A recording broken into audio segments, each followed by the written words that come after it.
Hello and welcome to another edition of Food Chain with me, Jessie Eramagbako. Today on Food Chain, we put a focus on the oil palm industry. Now, the industry has been facing many challenges, from a decline in exports to the increased importation of illicit oil palm products. My guest is the president of the Oil Palm Development Association of Ghana, Mr. Paul Amenin. Stay with us. Hello, Mr. Amenin. Thank you for having us and welcome to the Food Chain. Thank you very much. You're welcome. Right. You're welcome.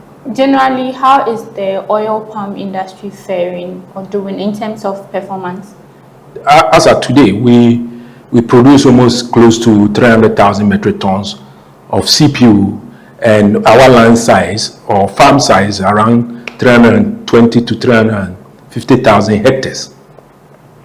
And with this, most processed into vegetable oil, and those companies are Roma and GOPDC. They process almost about 180,000 metric tons every year. So you can see, palm oil is used for different things, like the fried oil, the cane oil, the soap you bath, the margarine you eat, a lot. When you go to any supermarket, I can tell you for a fact that almost 23 of the product within the shelves of the supermarket are having certain basic ingredient from oil palm. Okay. So the industry is so big, and currently we know we are not meeting the demand of the country, and the current demand of the country is about 400,000 metric tons, and we are doing almost between 250 to 300,000. We are not specific because the artisanal side, we know they are producing between 80 to 120, 150,000 metric tons a year. But because they don't have concrete data, we normally give estimations. Okay. So you may see, okay, Ghana import about 150,000 metric tons of palm oil or crude oil from all over, maybe Malaysia, Indonesia.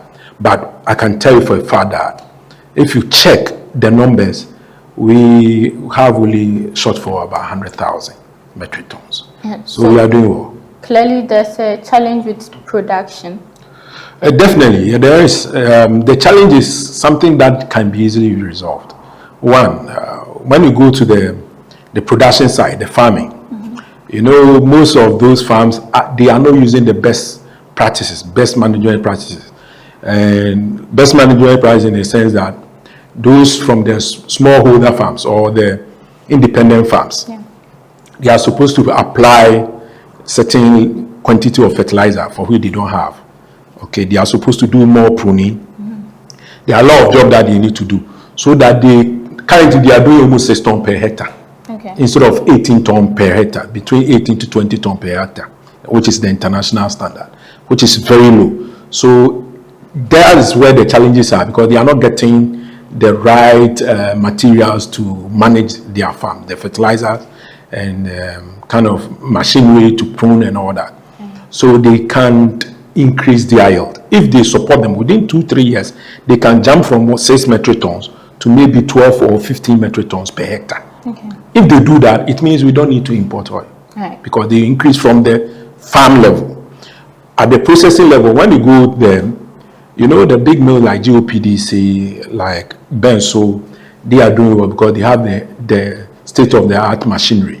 But the women that you see within the environment of Kede, Trifopraso, Benso, Aguna Nkwanta, they don't have such technology. They are using archaic, outmoded machines.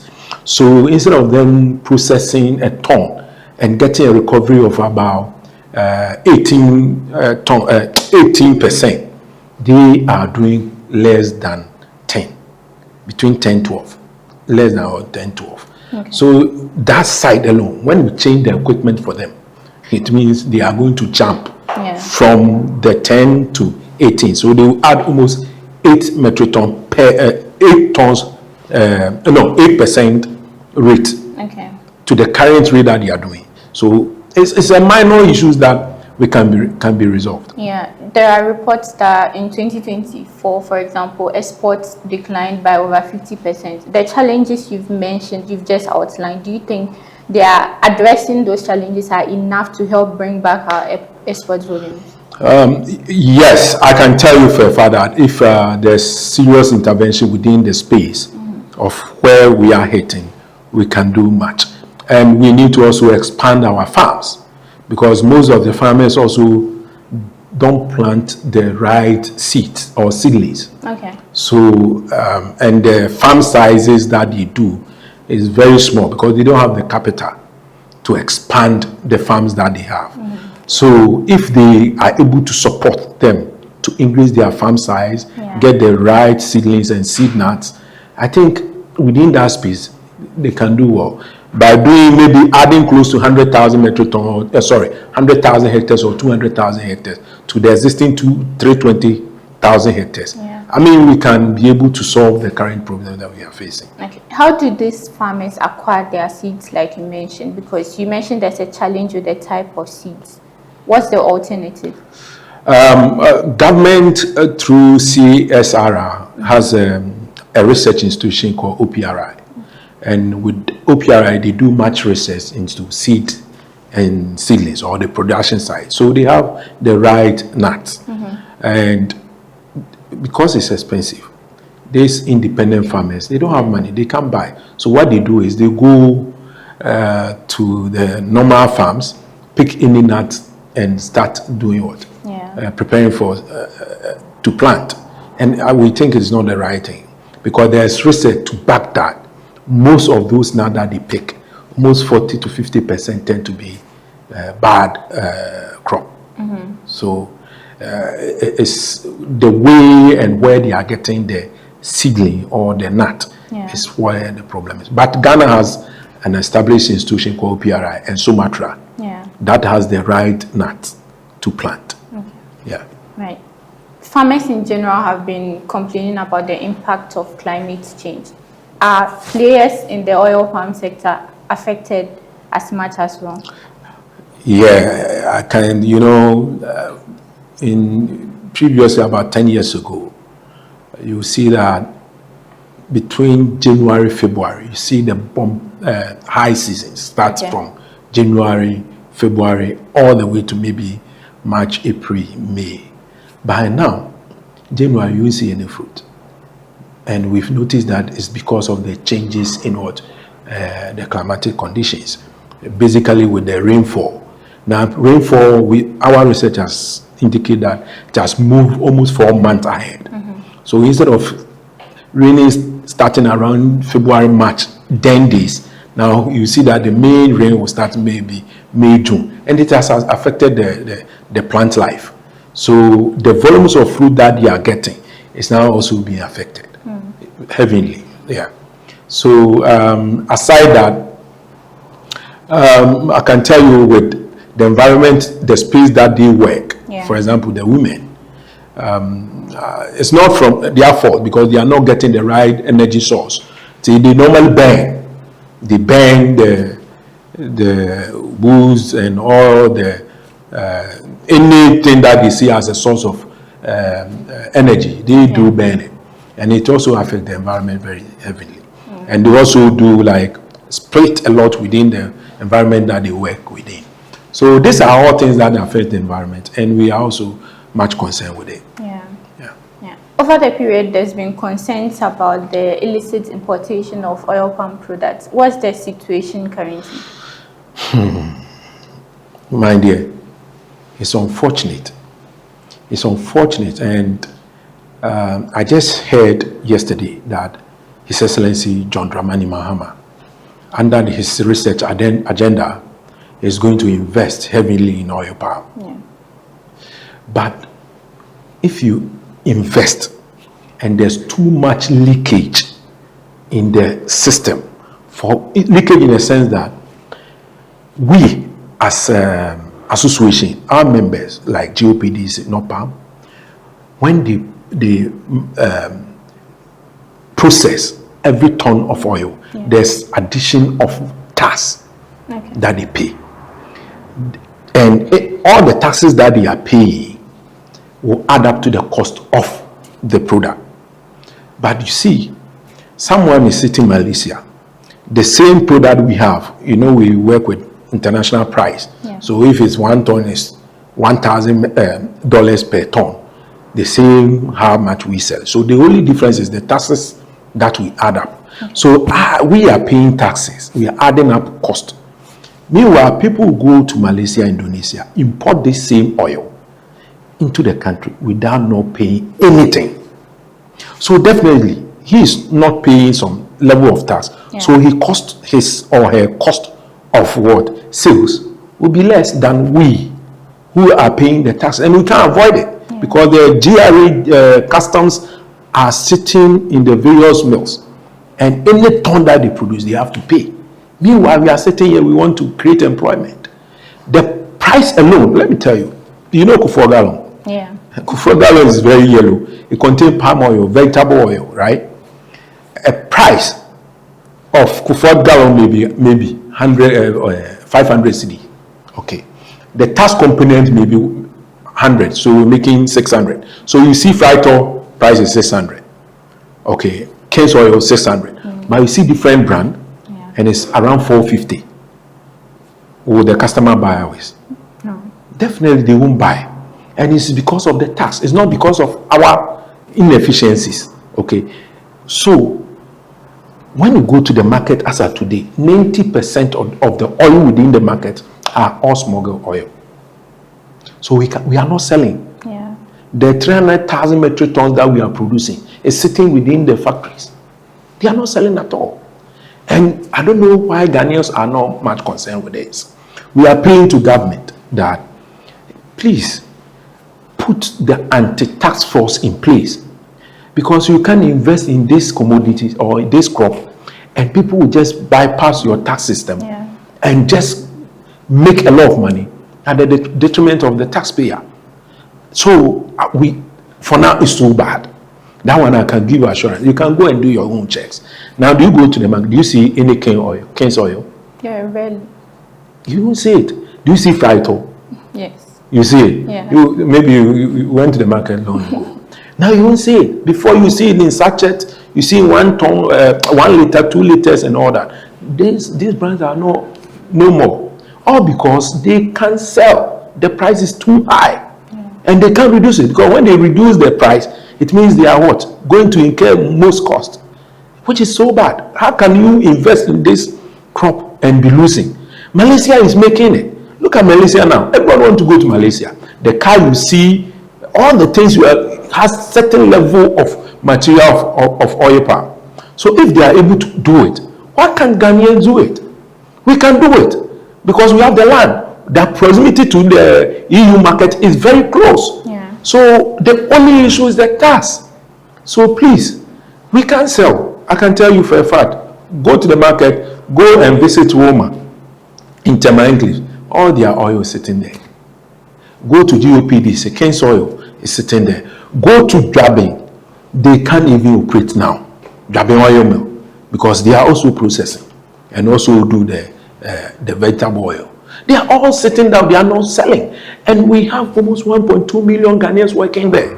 Imagine if I invest and I'm losing every day. Do you think I will continue to invest? Definitely not. So it will affect you and my sisters and brothers working there. Yeah. So it's a very serious concern, security threat. Because currently Ghanaians are not getting jobs. This industry can, within 1-2 years time, if we do things proper, can employ almost close to 2 million Ghanaians. So why are we sitting down and don't do anything about this? Yeah. But clearly this is hurting both players in the private sector and the public sector. But do you think this calls for a policy shift or strengthening the regulatory frameworks? Yes, this tool is really accepted. You know,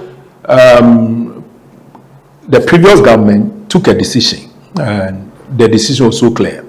If you are bringing any oil from anywhere of the world, please bring it through the port, the Tema, and Takra the port. When you bring it in that place, we know, we are assured that you pay the tax, right? Aside, so you are doing, per that, you will be strengthening the institution to be able to collect enough taxes. And we have an institution called Tree Crop Development Authority. The Tree Crop Development Authority is a government agency or authority, mandated to make sure that all the policy directives of government is being implemented. Yeah. So we'll be engaging them. Every policy that we think they need to add up, all the issues, we go there and let the authority get to know. But one thing I've realized is that they don't have the financing need to be able to do what we expect them to do. They don't have the money. And you can't open offices and open agencies without not funding them. Yeah. But you go to different institutions like MDF, like Mineral Commission, and they have money to do what? Support the industry. But they don't have the expertise to do it. Why they don't go to TCDA to work together so that they can give them that directions? So we are saying that the policy directives must be strengthened, not introducing any new policy or whatever. Maybe the only area that we want them to do is to support TCDA with the needed resources, the funding, so that they'll be able to get the expertise to run this organization. So, my dear, the solutions are there, just that we don't have the political will to empower certain institutions, agencies to be able to do the right things. Right. So generally there are like many challenges. Do you think the quality of products we are producing here in Ghana is affecting demand? Okay. I can differentiate that based on the source of the product. Okay. For example, the big mills, they don't have any issue in terms of quality because they go with the international standard. International standard are we have certain parameters of water which we call moisture content. Okay. The international say, okay, do 5%. You can't do more. So they are within. They even do less. Okay. In terms of FFA, which is the acid. Normally when you eat palm oil, you see that those which is not good, you will see it on your tongue, right? That's free fatty acid, FFA. If it's high, it's not good. Normally we use those ones for soaps.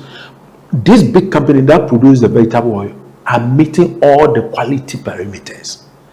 The only issue is the artisanal mills. And I told you, because they don't have the right tools and equipment, they cannot produce within those quality parameters. So there's room for improvement. Even though they are doing what they can do, government can support them to be able to resolve those things. So in terms of quality, the industry, those who are producing much, they are doing the right things. Okay. Only the artisanal mills for which they produce, and those oils don't come to the market for consumption. It goes to the soap making at Techimai and all that they process for soap. Okay, so we don't have issue with in terms of product that we bring in the market. Yeah, recently there were reports that cocoa farmers, for example, have been complaining about the issue of galamsey affecting their yield. Do you have that challenge too as oil palm industry? It's same. We have huge challenge. You know the gold belt. Fortunately, find itself within the oil palm zone. Yeah. So when you go to areas like Kede, Asium, Trifupra, so you go to Agunan Kwanta, and these are the areas that they are doing the galamsey. So definitely all land, the investment, the seedling, the NAT government is investing through MDF, through Mineral Commission. You plant today, the next day galamsey will go and buy the land. Galamsey will buy the land, and they will clear everything from the field. So, and it's in hectares. I can tell you for a fact that maybe the destruction is getting to almost about 50,000 hectares as of today within our space of areas of work. Okay. So it's massive. Even big companies like Trifo, like NOPA, GOPDC, people even had the gut, the galamsey had the gut to go into those big plantations. So I don't know, government should intensify the campaign against these galamseys. They should put much effort, because if they don't take care, within 2, 3, 4 years, we'll lose close to 100,000 hectares of our farms. And I told you, we are doing 320,000. If you minus 100,000, where will we get to? Around 200. Exactly. And my dear, red gold, which is the oil is a red gold. You can sell for the same gold value that you are getting. You can exchange it for dollar. You can export to the European market and you get enough. Malaysia is doing well, not because of gold. It's because of palm oil. Yeah. It's because of the oil palm. So we see it as something that if government consciously make sure that things are done right from the land to the last consumer, I think things will change drastically and Ghana will never go to IMF again. Yeah. Look at our forest. I saw forests being destroyed. Imagine those forests. We plant oil palm on it. How much will you be getting? We are getting 1 ton. 1 ton of CPU is $1,000. And you can get easily, a hectare can give you 3.5 metric tons. Yeah. And so imagine you have about 300,000 additions to what you're having. How many dollars do you need? And you can export to the EU market. Within 8 hours, 3 hours, you are there. Go to US, they need it. But while even Malaysia from the far distance can export to European market, can export to US market and can still make money. Yeah. And we are sitting here. Look at the proximity. We can't do anything. It's so bad. So the Galamsey, we need to look at it, and the forest reserve that we have, if possible, government can work with whatever body it is that we can replant or plant oil palm on those forest lands. That would be massive, and we can generate a lot of money in terms of dollars. We don't need to be extracting gold to make money, because Malaysia is not extracting any gold and they are making it. They've not gone to IMF since maybe 50 years ago. They've not ever stepped foot there, and they don't produce gold, they don't produce iron, they don't produce anything. It's only palm oil, and because it's a crop that you can replant, it means your environment is safe. Do you think these challenges that the sector is facing is preventing investors from investing in the industry? My dear, I'm asking you a question. If you have 1,000 cedis to invest in farm, and later you go that Galamseyers have destroyed the farm, will you do it? No. So we are not looking at outside investors. Even within Ghana, do you think people will go and put money there? If you invest in those farms or mills and you won't get the fruit to buy and process, and you'll be getting losses, will you do it? Investors want profit. Me, I want profit. That's why I'm investing in the sector.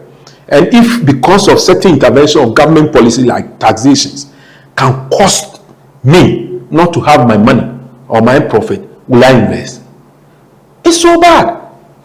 We won't do it. Nobody will do it. And if people are not doing it, will turn to government, and government need to pump money, right? Where is government getting the money? It's me and you, our taxes. So we are just wasting the tax. We are wasting our resource. And we can put those interventions in place so that we stop all this smuggling. It's practicality, we can do it. I don't see why we don't see government, not only this government, even the previous government, were not interested in fighting this. Please, John Dramani Mahama, I will appeal to you. You have Tree Crop Development Authority. Authority mandated to make sure that there is sanity in the environment of the oil palm space.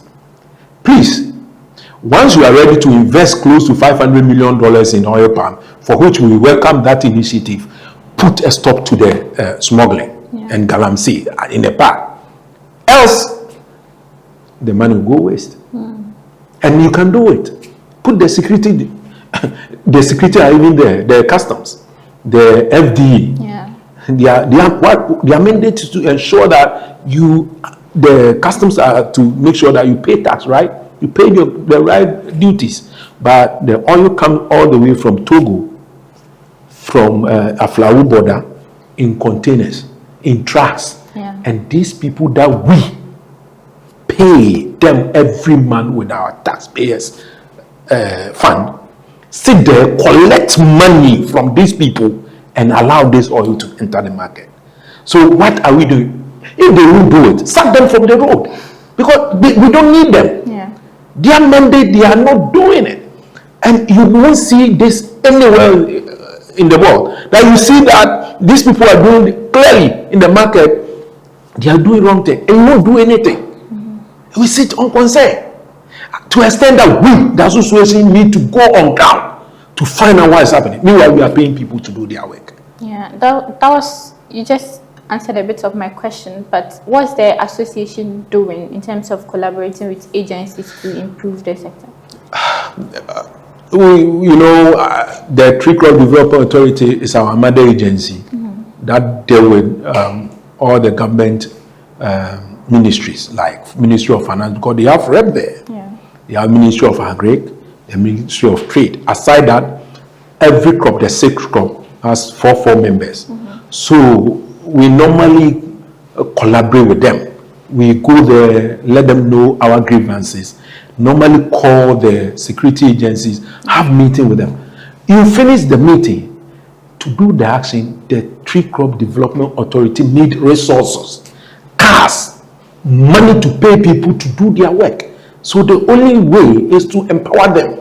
If you empower them, you give them timeline of maybe 1 year and they are not delivering, then you can call for action because someone is there. The CEO has the mandate to ensure that people are doing their work. Yeah. And if you still see that things are not going the right way, then you have the authority to do what? Query that person that, my brother, I gave you this job. Why are you not doing it? But as of today, the Tree Crop Development Authority don't have that resource to extend us at a point. We have to commit certain resources for them to work, to go down there and go and fight taxes that you are supposed to take. Is it good? Why are we causing this problem to ourselves? My brother, if you are customs on the road and you are ensuring that taxes are paid so that we can be competitive in the market, your brother, your sister who is working in Chifu Praso, your sister who is working in Kede, your sister who is working in Agunan Kwanta will lose their job soon. His Excellency, may I appeal to you. I know how passionate you are when it comes to oil palm. This problem can be solved easily. You have Richard Jakpa, an action man. Please let his guys start entering Ghanaian market so that you can increase your revenue, and that revenue can be used to empower the association. That's all what I'm asking for. And that's our package for today's edition of Food Chain with me, Jessie Aram Agbako. Today we've been speaking to the president of the Oil Palm Development Association of Ghana, Mr. Paul Amenin, and he's been sharing with us some of the challenges facing the industry. This has been Food Chain. See you on another episode.